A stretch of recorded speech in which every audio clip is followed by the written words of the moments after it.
thoughts on them using music to where they are in the relationship, like John Legend's Ordinary People. That's one of the things I loved about this book. And I had a lot of fun making the playlist. Sometimes I would put it in while I was reading, and then sometimes I would sort of forget because I was just like in a roll. So I'd have to go back and pick out the songs. And I've purposefully left the Michael Jackson. That's just a personal choice. I don't know how anybody feels about art versus artist, and I have my own personal thing. I don't necessarily think I think you can separate artist from art, but I also think about giving money to estates, and I just purposefully didn't put it on my Spotify, but that's my own personal. Yeah, we'll leave it at that.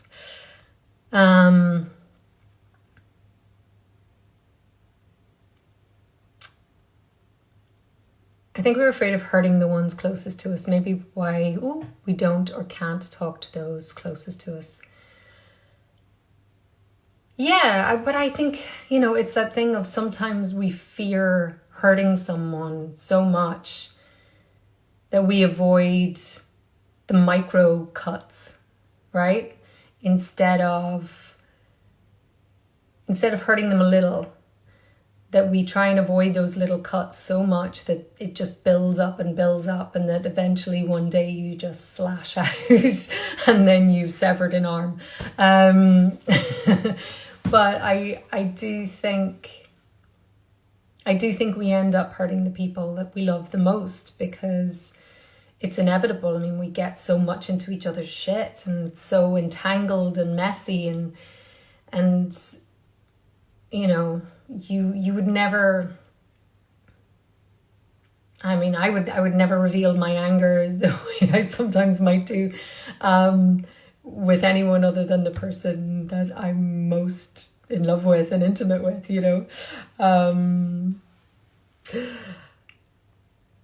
Let's see what else.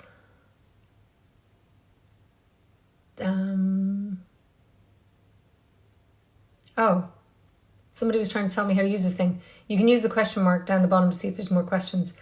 I don't even know. Oh, look, there we go. This is a whole new world, guys. I'm seeing these questions in a different way rather than just flying past me on the screen. Do I listen to music while reading? Not really, like sometimes a little, but I find I get very distracted. If it's something that's not something that I really love and like the lyrics are really important to me, I can maybe have it in the background. But like even if the TV's on in the background, I get too distracted. Which is why I can't listen to audible books. And it would be such a good thing, to have in the car, but I daydream, and then I realize that I don't know how I got the last 2 miles going, but B, I miss so much, and it kind of, it doesn't work for me. The crooked house metaphor of a rocky marriage. And do I think of the house as a character or crooked? Yeah. It's really interesting because it was such a surprising element of the book, this whole kind of like horror element that came in, and with Lily and sorry, I'm blanking on their daughter's name. But you always think with these things, are they all a figment of your imagination, or are you more susceptible to viewing this? I do think that she was, cracking up to a certain extent, that the pressures and the things that she had let go of, and probably postpartum, I think all of these things were compounding, but I do think there was probably something in that house.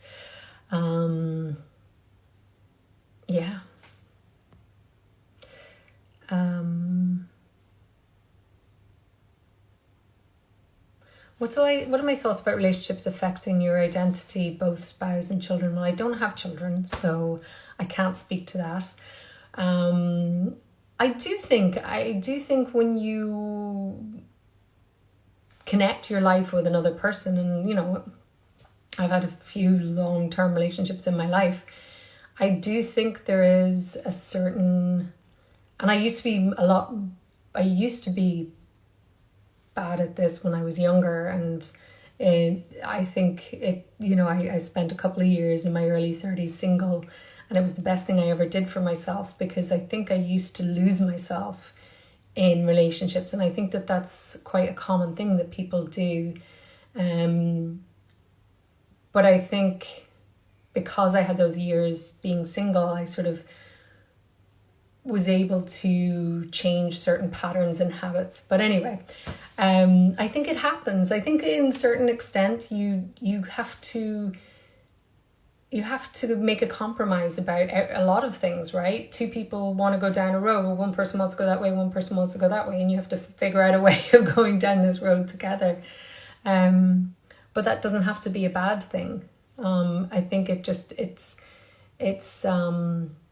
it's a thing where you constantly have to communicate and make sure that, you know, you can't just assume that somebody's something somebody said a year or two ago is going to be the way that they are always going to want certain things. You know, I think people change, and people circumstances will change how you feel about your life or how you feel about things, and so you have to constantly make sure that you're checking in and being like, okay, are we still on the same path together? Like, are we still wanting the same things? Like, let's make sure that this is what we both want. So there you go.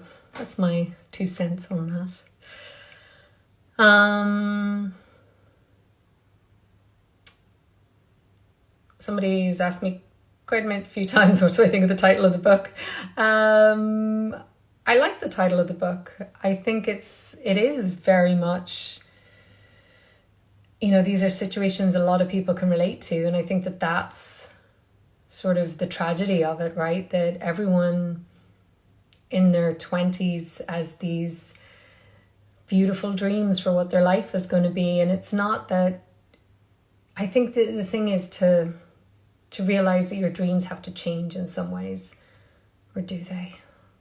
I don't know. I mean, sometimes I just think that, you know, inevitably life doesn't turn out exactly the way you want it, and you know, not every single thing is going to work, and instead of viewing that as a failure, I guess it's important to try and realize that, okay, like, well, it didn't work out exactly how I thought, but how can I make what I have really beautiful? And that's really hard. I think that's what we all have to try and do. GCJC 1888. They were insisting on their youth, ?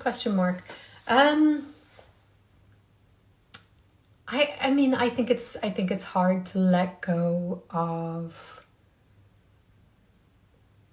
I don't know, because what does it mean to let go of your youth? I mean, I think you have to retain a certain youthfulness, and there is no rules to how you live your life. I think that's also one of the things that I loved about this book is this idea of, well, you know, not everything, you know, Melissa and Stephanie have very different ideas on what it is to be a woman, and what it is to be a mother, and what it is to be a wife. And you know, I think this idea of you have to let go of your youth and settle down, and I think that can be in and of itself a trap in some ways, because you're assuming a kind of role that maybe you don't have to, you know, and maybe people do let go of things because they think they're supposed to act in a certain way.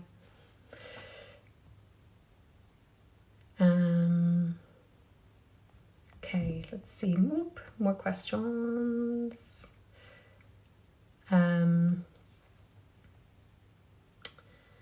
What's your t-shirt? I'm trying to figure it out. My t-shirt is dirty. It says Bua. It's a lovely bar in New York that is owned by my lovely friend Mark and some other people, and it's on, I'm going to forget, it's in the East Village. I'm going to forget which street. God, that's terrible. 10th Street? In the East Village anyway. It's a very old t-shirt, but it's an oldie but a goodie.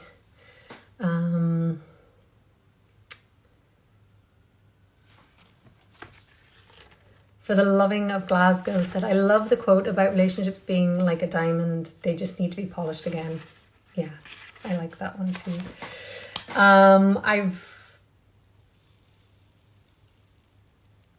There's a couple of other quotes that I liked. Why don't people live the way they're supposed to live? It should be the easiest thing in the world. And I guess that goes back to the idea of not falling into traps about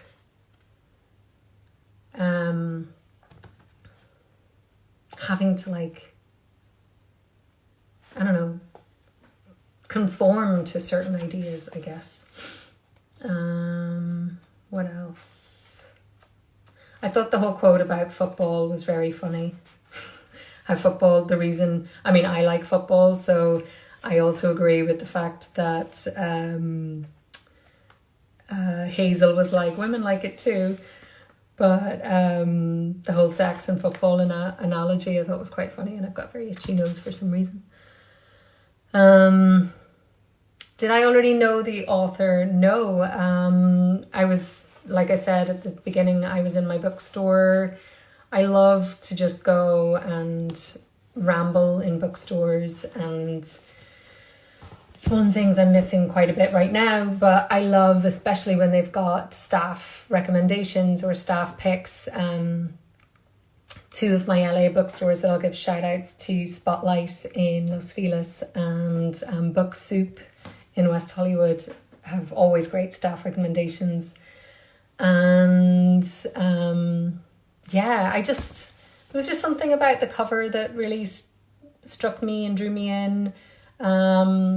And what I've been trying to do, it was on my bookshelf for a while. It was on sort of like to read list. And what I've been trying to do is I want to alternate with this book club, female, male writers. And I think it's really important. What I've been trying to do is pick writers from different backgrounds, different ethnicities. And my plan was for this next book that we're going to read, my plan was to go outside of the UK and outside of America. But given everything that's happened in the last week or two, I thought it was really important for myself to head back to America in terms of what I'm reading and read more African-American writers. And I'm going to pick a male writer this week because I'm obviously Diana is female. And the week, I keep saying week, it's month. But I will, after this, I want to start going to further field and other countries in Europe, India, who has some of the most amazing writers. I love Indian literature. South America. And I just want us all, if you are happy enough to come along on the ride with me, to start expanding our horizons with the people we read. And one of the things actually, when I was trying to choose this next book, that I discovered, to my quite disappointment, was that so few African-American writers, so few of their novels are translated in multiple languages.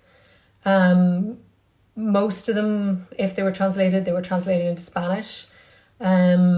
Some were translated into French, but very rarely were they translated into both, and very rarely were they translated into all. Obviously some of the people like Toni Morrison or Maya D'Angelo or Alice Walker were, but I feel like if, you know, a lot of you probably have read them, and if not, I recommend it. I haven't read all of their stuff, but they're really good. So what I'm going to tell you now is what we've chosen, or what I've chosen, and I'm probably going to butcher his name. So it's Ta-Nehisi Coates' Between the World and Me. And I'll put it up. I didn't actually receive my book in time. So I thought also, when I was kind of going through, I thought there's a BBC Music radio show called The Chain, where every song has to have some sort of relation to the last one.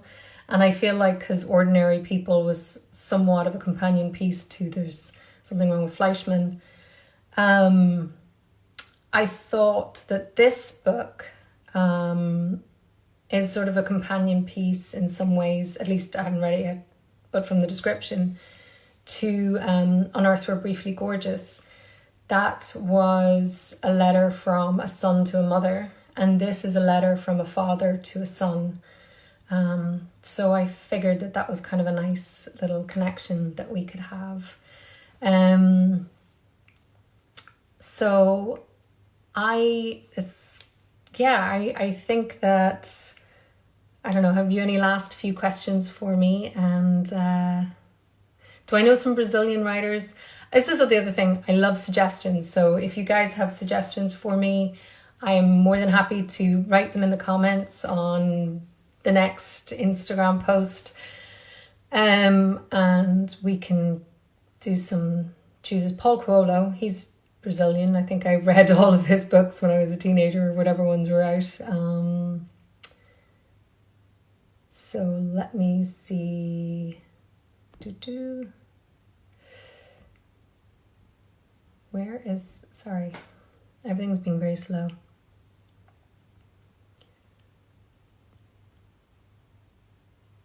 Who was my favorite character?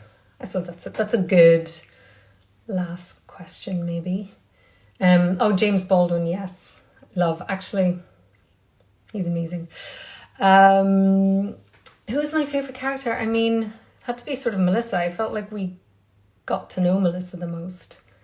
I kind of feel like she was the central character, and as someone who has been somewhat of a roaming soul in my life, maybe I connected with her the most, I think.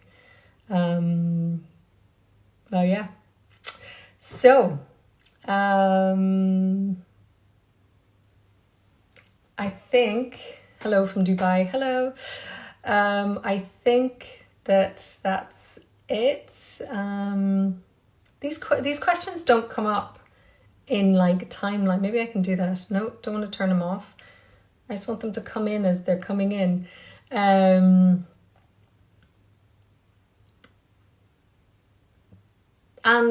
here's the thing, the last thing, because somebody just asked, do you think Michael and Melissa could have prevented the breakup of their marriage? I'm holding out for that they get back together. I'm just going to say, maybe in a year, I'm going to be a bit like Alice, and I'm going to be like, yeah, they just need time. Melissa needs to sort her head out, and maybe they'll come back together. All right. Thank you so much, everybody. I love having these weird one-sided discussions with you all, because I just love to talk at myself. But no, and now that I've seen there's a question button, it's just we're learning as we go along here. But yeah, so thank you very much, and I will do our next chat the beginning of July. How is it already almost July? What?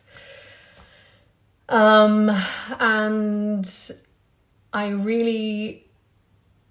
I hope you all get to read the next book. I think it's incredibly important that everybody try and understand what's going on in the world right now, and doing that by having empathy and compassion and looking at themselves and looking at their own circles and their own workplaces and finding out where they can do better. And I think we all can. And, you know, I'm trying to listen as much as I can and read as much as I can and understand where I can make a difference. And so I would urge you all to do the same in your own lives, and let's make this moment a real positive spark that lights a fire that is going to be known for the rest of history as the moment that created equality, true equality for people, because that's what we need. So with that, sending you all love. Thank you for joining, and I will talk to you beginning of first week in July. Okay.